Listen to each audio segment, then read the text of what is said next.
Good afternoon, everyone. Welcome to another episode of Spilling Tea. I'm your host, Tiffany Daniels. We'll get to the JRC in a moment. First, brief disclaimer. If you're not familiar with the Stop the Shocks campaign or the campaign against the troubled teen industry, all pertinent links are going to be right there in the description box for you. So should you like to do a deep dive on either subject, you should definitely be able to do so. Trigger warning, this channel is marked not for kids for a reason. I do use profanity, and when we talk about places like the Dutch Rotenberg Educational Center, you're going to hear vivid descriptions of and catch clips of surveillance footage of people with mental health issues and disabled people being tortured and abused. So if you got a child that is 16 or younger and they are watching this, parental supervision very obviously advised, alright? Okay, let's see where we left off, shall we? Alright, this comment reads, excuse me, gotta fix this, it just looks. No need to emphasize my giant forehead. Electrical shock devices are harmful and do not have efficacy in treatment of disorders and behavior. I think they should be banned from use. Same, Nisha. And make those people address that too, because the JRC really, truly never does. I mean, really, really never does. Let's move to the next one. Alright, this one states, I am in favor of banning electrical stimulation devices for reasons of self-injurious or aggressive behaviors. The lasting harms they inflict outweigh the proposed benefits.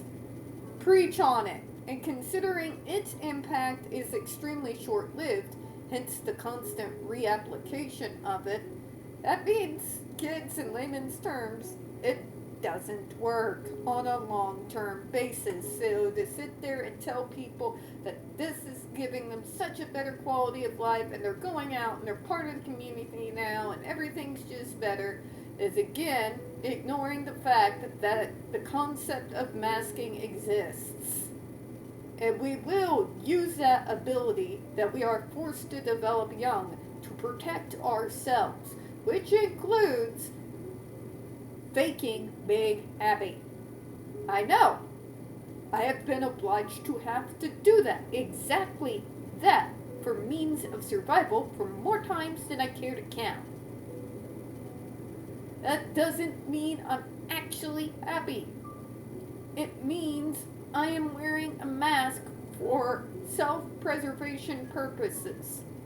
I do not doubt for even a second that the people that are stuck on that device also engage in some hardcore masking just to try to spare themselves at least a little bit from applications of the device, if nothing else.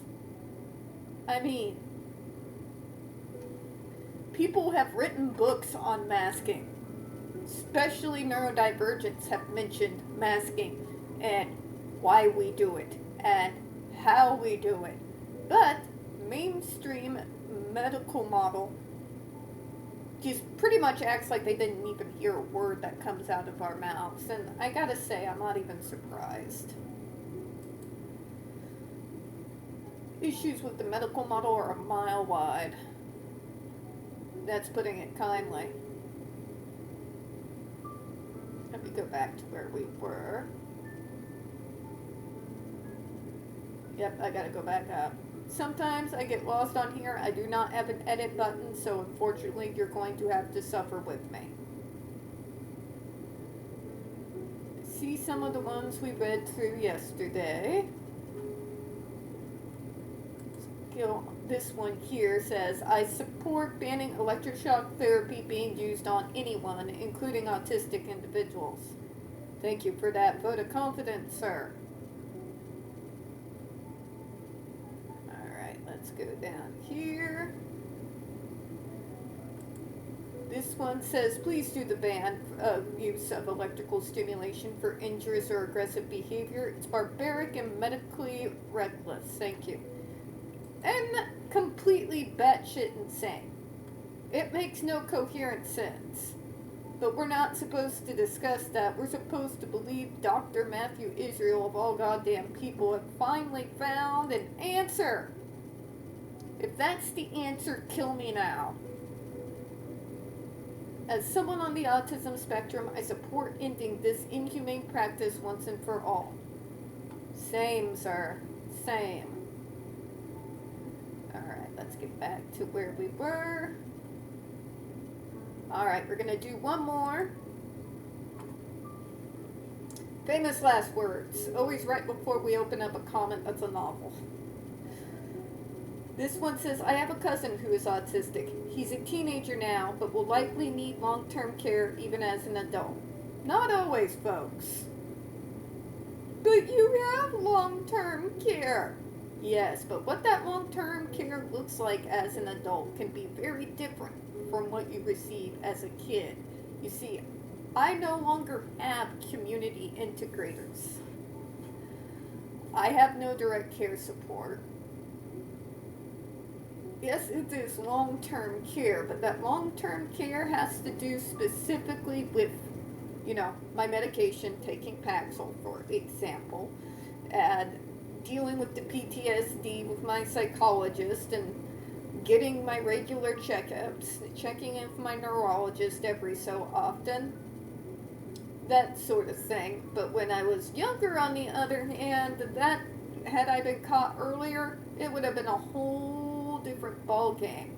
There is a whole lot of special level hell I barely managed to escape, because when I was finally diagnosed properly, it was already far past the age that anybody could have thrown me into ABA, thank God.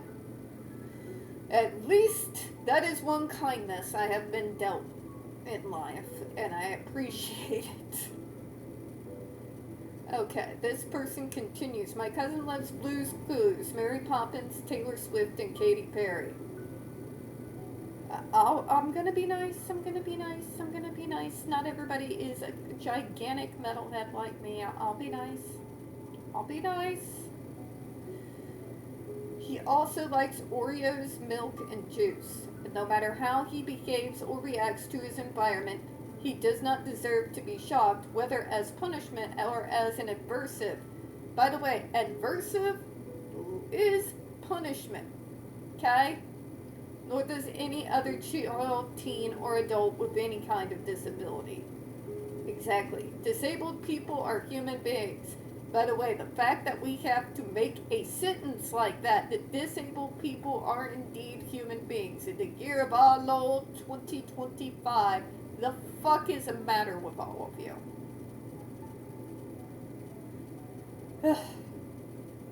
If it sounds like a loaded question, there's more than just a few people I feel need to have that question asked. Yes, it can be hard to know how to help those with disabilities. Each disability is unique, especially with autism spectrum disorder, because none of us who carry the diagnosis have it in the same way. It affects each of us differently. That's why cookie-cutter treatment programs generally do not work, and a lot of them, if they are successful, have been tweaked along the line with continuing full functional behavioral assessments being done throughout to be able to make sure the treatment plan evolves as we age. Very important.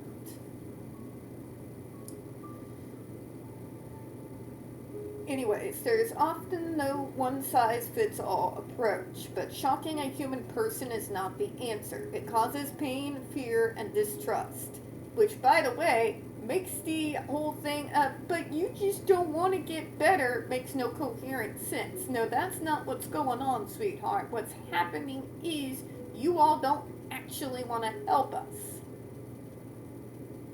In fact, if you could get away with locking us away and then forgetting about us and hoping that we would die out, there's more than a few of you that would absolutely be willing to give it a try. Sad but true. But shocking a human person is not the answer. It causes pain and fear and distrust. This one says, I don't want my cousin to be at risk of harm if he needs to live 24/7 at a facility that can care for him and help him live the best life possible with his disability. No human of any age should have to be at risk to suffer pain like this at the hands of people who are supposed to care for them. Please ban this device so no one else gets hurt. Thank you. I do love that add-in at the end for no one else to get hurt. Because what else can you think about after you watch what happened to Andre McCollins? When I tell you, at least if you got a good heart, the way you watch that video and the way it just absolutely shatters you. Just saying, man. Just saying. And we're going to go ahead and close out on that one for this vid. We don't get very many views on this channel. The few we do tend to get removed from time to time. So folks, you know the drill. Please don't forget to hit the like button, hit subscribe. Don't forget to hit the comments, and make sure you're still set up for notifications. We're going to be coming back later with more episodes of Down the Rabbit Hole and the Snake Oil Salesman series. We do not want you to miss anything. I do appreciate your time. And as always, folks, we here at Spilling Tea hope you have a good one. I'll see you all later. Bye-bye, everyone.